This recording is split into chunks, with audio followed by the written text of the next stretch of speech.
सबसे पहले खबर आपको कैसे मिला था कि मैं जो हूँ बीपीएससी टॉप कर गई हूँ? ओके, हाँ, मीडिया वालों ने बताया कि मीडिया अच्छा वालों हाँ, ने? हाँ, मतलब मैं तो सो रही थी क्योंकि सब कह रहे थे कि रिज़ल्ट आएगा 15 को। मेरे को लगा इतनी जल्दी थोड़ी आता है, मतलब बीपीएससी ने भी रिकॉर्ड सेट कर लिया, इतनी जल्दी थोड़ी आता है, 1-2 दिन में आएगा।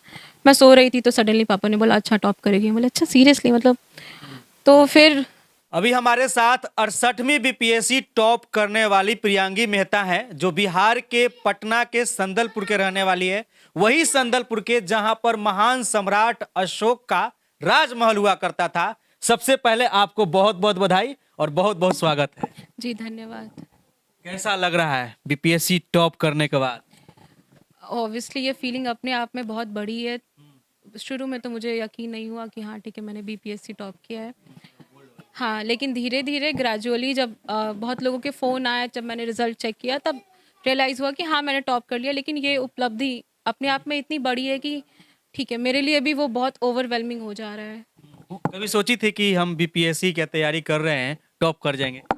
टॉप करने का तो कोई प्लान नहीं करता। हाँ, लोग प्लान करते हैं कि अच्छी रैंक आ जाए, अच्छी पोस्ट मिल जाए। तो मैंने भी सोचा था अच्छी रैंक आ जाए, अच्छी पोस्ट मिल जाए, लेकिन टॉप करना बहुत मतलब मैंने एक्सपेक्ट नहीं किया था कि मैं टॉप करूँगी। पूरा कितना नंबर आया है? अभी मार्कशीट नहीं आई है तो मैंने देखा नहीं है। नहीं, मार्कशीट शायद पता नहीं आई है कि नहीं आई है, मैंने मार्कशीट नहीं देखा अभी। अच्छा, आपकी हिंदी माध्यम था कि अंग्रेजी, यानी क्या किस माध्यम में आप एग्जाम? अंग्रेज़ी माध्यम। अंग्रेजी में? जी। तो आपका जो प्राइमरी शिक्षा है वो कहाँ से हुआ? प्राइमरी शिक्षा तो मेरी पटना से ही हुई, सीबीएसई बोर्ड से हुई थी। सीबीएसई बोर्ड से है। और उसके बाद आगे? उसके बाद 11-12 में श्री अरविंद महिला कॉलेज बिहार बोर्ड से मैंने इंटरमीडिएट किया। उसके बाद 2022 में बनारस हिंदू यूनिवर्सिटी में मैंने पॉलिटिकल साइंस से ग्रेजुएशन किया। सुने आपके बारे में, मैं देख रहा था कि आप इंटरमीडिएट में भी पूरे प्रदेश में सेकंड टॉपर रही हैं। जी हाँ। हाँ, मेरा स्टेट में सेकंड रैंक आया था इंटरमीडिएट आर्ट्स में 2018। 2018 में? जी। अच्छा, ये बताइए कि आप पीटी का एग्जाम की तैयारी कैसे की? सबसे पहले तो होता है बीपीएससी में पीटी। पीटी क्या तैयारी आप कैसे कर रही थी? पीटी की तैयारी मैंने यूपीएससी की तैयारी करी थी तो वो उसमें ही आ गया था, मुझे अलग से कुछ करने की ज़रूरत नहीं पड़ी थी। हाँ, बस बिहार के डेटा के लिए इकोनॉमिक सर्वे मैंने पढ़ा था और ज्योग्राफी के लिए एक बिहार स्पेसिफिक बुक पढ़ ली थी। यूपीएससी की तैयारी कर रही हैं अभी, फिर अभी अभी भी? जी हाँ, मेरा यूपीएससी का इंटरव्यू अभी मार्च अप्रैल में शेड्यूल्ड है, तो मैं इंटरव्यू की तैयारी कर रही हूँ। चलिए, उसके लिए भी बहुत बहुत बधाई। पीटी निकल गया है, मेंस भी हो गया है, इंटरव्यू की तैयारी है। उम्मीद है कि आप यूपीएससी में भी रैंक 1 लाएं और पूरे हिंदुस्तान में नंबर 1 लाएं और देश का नाम रोशन करें। जी। अच्छा, ये बताइए कि मेंस की तैयारी आपकी कैसे हुई? जैसे कि मैंने बताया मैं यूपीएससी की तैयारी कर रही थी, तो मेंस के लिए अलग से कुछ करना नहीं पड़ा था। बिहार की इकोनॉमिक इकोनॉमिक जो डेटा होती है उसके लिए मैंने इकोनॉमिक सर्वे पढ़ा और जैसे कि कुछ स्टैटिक टॉपिक्स होते हैं जो रिपीटेड टॉपिक्स होते हैं उसको मैंने अच्छे से प्रिपेयर कर लिया था और डीआई के लिए पास्ट ईयर क्वेश्चंस कर लिए थे, बस उससे ज़्यादा कुछ करने की ज़रूरत नहीं पड़ी थी। उसके लिए और नहीं। कोई कोचिंग संस्थान की मदद आप ली थी? जी नहीं, मैंने नहीं ली थी। एक्चुअली लोगों को यकीन नहीं होता कि अच्छा ऐसे कैसे बिना कोचिंग, सब यही कहते हैं, बट जेन्युइनली मैंने नहीं ली थी। कहीं कोचिंग जी का नहीं, मदद ली ही नहीं? मैंने टेस्ट सीरीज़ भी नहीं दिया, मैंने मॉक भी नहीं दिया, मैंने कोचिंग में मैं गई भी नहीं। Even there was literally no one to guide me कि how to do it. I did it all on my own. Maybe ये अनबिलीवेबल लगता हो but that is the truth. Interview की तैयारी कैसे हुई? इंटरव्यू की तैयारी see, interview is a personality test और पर्सनैलिटी एक दिन के बाद तो होती नहीं है। पर्सनैलिटी रिजिड होती है, परमानेंट होती है। तो मुझे पता था कि अब जो मेरी पर्सनैलिटी है वही रिफ्लेक्ट करेगी उनके सामने, तो I just had to be calm and तो मैं वहाँ गई तो मेरे दिमाग में था मुझे शांत रहना है, जो भी पूछेंगे शांति से जवाब देना और लकीली मेरा इंटरव्यू बहुत अच्छा गया। इंटरव्यू की तैयारी के दौरान आप कहीं मॉक वगैरह देने गई थी? नहीं। अभी ऐसा लगा कि हम इंटरव्यू की तैयारी कैसे करेंगे? घर में भी रहती होंगे तो सोचते रहती होंगे, क्योंकि लोग मेंस निकाल लेते हैं तो हम बार बार दिमाग में ये चलते रहता है कि मेंस तो हो गया है, किसी तरीके से इंटरव्यू भी हो जाए, कोई शिक्षक से गाइडलाइंस ले लें। नहीं, मैं बहुत चिल रहती थी, मैं इतना स्ट्रेस नहीं लेती थी। मेंस हो गया फिर मैंने सोचा ठीक है इंटरव्यू है, क्योंकि मुझे पता था कि जितना हाइप क्रिएट करते हैं लोग, इंटरव्यू उतना नहीं है, जस्ट एक फ्रेंडली नॉर्मल कॉन्वर्सेशन होता है। वो देख रहे हैं कि आप नर्वस बिना नर्वस हुए शांति से जवाब दे पाते हो कि नहीं। तो इंटरव्यू को लेके मेरे मन में कोई ऐसी दुविधा नहीं थी, तो मैंने आराम से जाके इंटरव्यू दे दिया। कितने प्रयास में आप बीपीएससी टॉप की? ये मेरा पहला प्रयास था। पहला ही प्रयास था? जी सर। क्या बात है, पहले प्रयास में बीपीएससी टॉप। और ये यूपीएससी का, ये कौन सा प्रयास? यूपीएससी का दूसरा प्रयास था। पहला प्रयास में मेरा प्रीलिम्स नहीं हो पाया था, वो मेरा इमीडिएटली ग्रेजुएशन के बाद था ना, तो मैं कॉलेज में उलझी रही तो उसमें प्रॉब्लम आ गई। ऑप्शनल आपका क्या था? Optional political science and international relations, PSIR। जी। आईआर की तैयारी के लिए आप क्या कैसे कौन कौन सा बुक आप प्रेफर की? IR जो होता है बहुत डायनामिक है, सी उसके लिए कोई एक बुक मिलती ही नहीं है। उसके लिए आपको आर्टिकल जैसे ORF हो गया, देन कार्नेजी एंडाउमेंट हो गया, बहुत सारे अलग अलग रिसर्च थिंक टैंक्स होते हैं जिसकी रिपोर्ट्स आपको देखनी होती है। उसके अलावा जैसे कि राज्यसभा टीवी पे कुछ डिबेट्स हो, या फिर मिनिस्ट्री ऑफ एक्सटर्नल अफेयर्स की वेबसाइट पे कुछ स्पीचेस हो, या फिर कुछ कुछ भी चीज़ें हों, तो आपको बहुत उससे कंटेंट खुद ही निकालना होता है, उसमें काफ़ी मेहनत लगती है। आप बोल रही थी कि मैं घर पर ही सेल्फ स्टडी कर करके आप बीपीएससी एग्जाम दी, तो उस दौरान कैसे तैयारी करती थी? सिर्फ और सिर्फ किताब ही देख पढ़ते रहती थी कि उसके अलावा सोशल मीडिया का भी सहारा लेती थी? सोशल मीडिया मेरे लिए रिक्रिएशन का एक सोर्स नहीं था। जब मैं बोर होती थी तो मेरी बहुत सारी हॉबीज़ है, जैसे कि मैं पेपर क्राफ्ट कर लेती थी, मैं कुकिंग कर लेती थी, मैं बाहर घूम के आ जाती थी, तो बहुत तरीका था खुद को रिफ़्रेश करने का सोशल मीडिया के अलावा, मतलब। तैयारी के दौरान कौन कौन सा, जैसे कि आप कोई आपसे सब्जेक्ट से जुड़ा हुआ किसी सब्जेक्ट का तैयारी आप कर रही हैं, तो आपको समझ में नहीं आ रहा है, सिर्फ किताब ही पढ़ रही हैं, तो उसके अलावा अगर आपको ज़रूरत है उसका नोट्स का या उसका जो मटेरियल का, तो कैसे अपने आप को वो चीज़ हासिल करती थी? जैसे कि मैंने बोला कि पॉलिटिकल साइंस जो है ऐसा, उसमें कुछ कुछ नहीं होता जो आपको समझ नहीं है। वो अगर आपको रीड करना होता है, पैसेज को समझना होता है, लैंग्वेज थोड़ी कॉम्प्लिकेटेड हो सकती है, बट वो ग्रेजुअली हो गई, तो कभी मुझे ऐसा लगा नहीं कि समझ नहीं आ रहा है।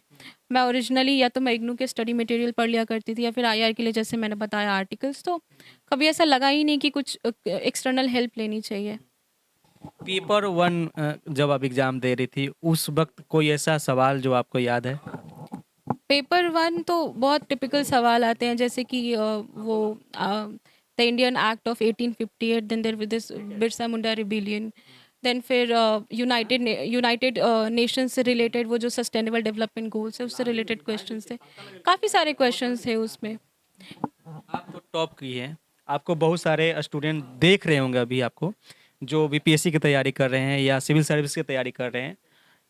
क्वेश्चन को कैसे लिखना चाहिए ताकि अच्छा अंक प्राप्त हो सके? क्वेश्चन को जैसे आप लिखी थी, आप बता दीजिए। जी सी यहाँ पे भी बहुत ज़्यादा लोगों में डिबेट होता है। कुछ लोग कहते हैं पॉइंट्स में लिखो, कुछ लोग कहते हैं पैराग्राफ में लिखो, कुछ लोग तो पॉइंट को इतने एक्सट्रीम पे ले जाते हैं कि पॉइंट्स ही लिख देते हैं, कुछ पैराग्राफ बचता ही नहीं है। तो मैंने जहाँ पे पॉइंट्स की ज़रूरत थी पॉइंट्स लिखा, जहाँ पैराग्राफ की ज़रूरत थी पैराग्राफ लिखा। तो आंसर राइटिंग बहुत पर्सनलाइज्ड चीज़ है, वो खुद ही डेवलप हो जाता है टाइम के साथ। तो और मेंस ऐसा चीज़ है ना कि उस टाइम आप ऑटोमेटेड मोड पे होते हो, टाइम नहीं होता है, तो उस टाइम क्या निकलेगा आपको खुद भी नहीं पता है। वो प्रैक्टिस की चीज़ होती है, आपने जो प्रैक्टिस किया पेपर में वही निकलेगा। बहुत सारे ऐसे जो होते हैं वो ऊपर में लिख रहे हैं, फिर उसके बाद डायग्राम भी बनाते चले गए ताकि जो चेक करने वाले कॉपी उनको समझ में आता है कि भाई इस चीज़ के बारे में अच्छे से चित्र बना बना के भी बता दिया है। मैंने दोनों कॉपी मिला के मुश्किल से 2-3 डायग्राम बनाए होंगे, और वहीं पे जहाँ ज़रूरी हो। पेपर फर्स्ट में तो डायग्राम हाँ 1-2 बनाए होंगे, और पेपर 2 में 2-3। तो जहाँ पे ज़रूरत नहीं हो वहाँ पे। वो सवाल भी बता सकते हैं क्या? हाँ, वो एक्चुअली लॉजिस्टिक्स से रिलेटेड सवाल था, और फिर गवर्नेंस से रिलेटेड सवाल था, उसमें मैंने बनाया था। सोलार एनर्जी थी, उसमें मैंने बनाया था। अननेसेसरी मेरी जो आंसर राइटिंग स्टाइल है, मैं उसमें अननेसेसरी डायग्राम्स इंक्लूड नहीं करती हूँ। जनरली क्या होता है ना कि जब आप डायग्राम्स बनाते हो तो आपको लिखना कम पड़ता है, तो पेज भर जाता है। तो लोग कहते हैं कि जितना डायग्राम डालो उतने बीपीएससी ज़्यादा मार्किंग करेगी। मैंने तो नहीं डाले, जहाँ पे ज़रूरत थी वहीं डाले। तो यानी कि आपका पूरा पेज भर गया था? हाँ, एक्चुअली मैं बहुत कॉम्पैक्ट लिखती हूँ, तो भर गया था। बहुत सारे ऐसे लोग होते हैं उनका पेज ही खाली रह जाता है, इनका पेज भर गया था। पेज भरना इज़ नॉट द गोल। सी अगर 2 पेजेस आपको प्रोवाइड किए गए हैं किसी आंसर के लिए, आधे पेज में भी हो गया, but you have written sufficient content, then ठीक है, वही काफ़ी होता है। उतना आपको पूरा 2 पेज भरने की ज़रूरत नहीं होती है। अच्छा, अभी कौन सा पोस्ट आपको मिला है? जो मिला नहीं है, चुनना होता है, तो मैंने मेरा रेवेन्यू ऑफिसर का प्रेफरेंस था। रेवेन्यू ऑफिसर चुनने का क्या मकसद है, क्यों आप रेवेन्यू ऑफिसर चुनी? ओके, पहली चीज़ तो अगस्त 2022 में जो कट ऑफ डेट होता है उस पे मेरी एज थी 21 साल 6 महीने। तो जो लेवल 9 के 10-12 पोस्ट थे उसके लिए मैं एलिजिबल ही नहीं थी, क्योंकि मैं 22 साल की नहीं थी। तो मेरे पास बहुत कम पोस्ट बच गए थे जो 20-21 साल वाले थे। उसमें से रेवेन्यू ऑफिसर मुझे लगा कि मेरे लिए सूटेबल है, क्योंकि एडमिनिस्ट्रेशन के बाद रेवेन्यू एक ऐसा एरिया है जहाँ पे मैं काम करना पसंद करूँगी। आप ओबीसी समाज से आते हैं, बहुत सारे लोगों का ये भी कहना है कि आरक्षण मिला जिसके कारण भी टॉप कर गई होगी। नहीं सर, मैंने यूपीएससी जनरल कोटे से दिया। मैंने मेंस जनरल कोटे से क्लियर किया है। मैंने पीपीएससी का प्रीलिम जनरल कोटे से क्लियर किया है। इवन जनरल से बहुत ज़्यादा मार्क्स थे मेरे। मेंस भी मैंने ऑब्वियसली अच्छा स्कोर किया है जनरल कोटे से। मतलब रिजर्वेशन यूज़ ही नहीं हुआ था मेरा, और रिजर्वेशन के सहारे मैं कहीं नहीं जाती। मतलब मैंने जो भी किया है, जैसे मैंने बीएचयू में भी एडमिशन लिया, मैंने रिजर्वेशन का इस्तेमाल नहीं किया। हाँ, जो लोग ज़रूरतमंद हैं उनको मिलनी चाहिए, और reservation is a tool of social justice. तो अगर कोई रिजर्वेशन का इस्तेमाल कर रहा है तो संविधान ने उसको हक दिया है, उसमें गलत क्या है? अगर अगर संविधान ने हक दिया है, लेजिस्लेचर ने उसको हक दिया है, तो वो क्यों नहीं करेगा? इससे पहले खबर आपको कैसे मिला था कि मैं जो हूँ बीपीएससी टॉप कर गई हूँ? ओके, हाँ, मीडिया वालों ने बताया कि अच्छा, हाँ, हाँ, मतलब मैं तो सो रही थी, क्योंकि सब कह रहे थे कि रिजल्ट आएगा 15 को। मेरे को लगा इतनी जल्दी थोड़ी आता है, मतलब बीपीएससी ने भी रिकॉर्ड सेट कर लिया, इतनी जल्दी थोड़ी आता है, 1-2 दिन में आएगा। मैं सो रही थी तो सडनली पापा ने बोला अच्छा टॉप करेगी। मैं बोला अच्छा सीरियसली, मतलब। तो फिर धीरे धीरे देखा, इधर पीडीएफ 2-3 देखा, लोगों के कॉल्स आए, तब हालत। मीडिया वालों से पता चला आप सो रही थी। जब ये सो रही थी तो पता नहीं था, और जागी तो बीपीएससी टॉपर। चलिए, उम्मीद है ऐसे ही आप सोए रहें और यूपीएससी का रिजल्ट आए उसमें भी आप टॉपर रहें।